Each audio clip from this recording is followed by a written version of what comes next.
By moving to a blended classroom setting and providing flipped lectures, flipped videos, it lets me offer very flexible pacing to my students. If they're absent, a lot of the work is already there that they can work through on their own independently. It lets me offer choices in tasks and the ways they go about learning information so that my students who are very high performing, they can work independently and they can move quickly. Students who are lower performing, I can offer modified assignments and I can work much more intensively with them. The number one reason to blend my classroom was for student engagement.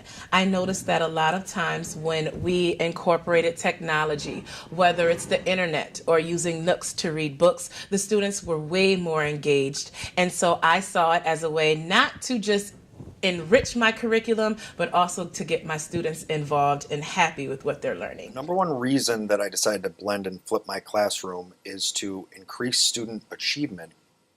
And it just so turns out that I was able to take the onus off the teacher to teach and put the onus on the student to learn as an added benefit. Last year we started block scheduling, 90-minute classes, and I was struggling with how to get a 90-minute math lesson together.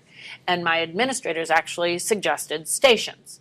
So then I was like, well, then what would I do in stations? So we were allowed computers in our classroom. So I was like, I could figure in iReady, since that was a program that we had just purchased, and that could be a station that could help me with their difficulties. Blended, because by putting all the notes, or at least the lectures, off-site on YouTube, they can at least get that portion of the material on their own time.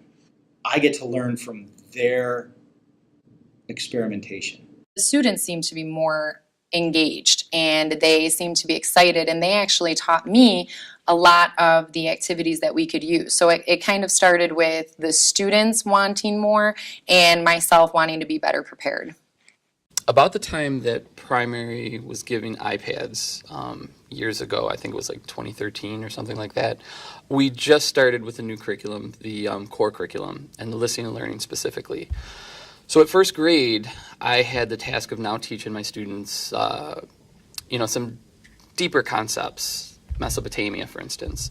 And I needed them to get a grasp on the content and vocabulary. For instance, they're learning about polytheistic civilizations. I mean stuff that's way above a grade 1 level.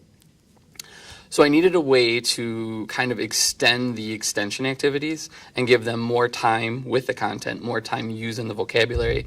And I think technology just kind of fell in our lap with those iPads. I also felt a big responsibility in using the technology in other than just skills acquisition. I really wanted to look more to creation and giving students a chance to, show what they can do. I feel like we have 21st century learners in front of us. I think as a teacher, it's our responsibility to provide 21st century instruction.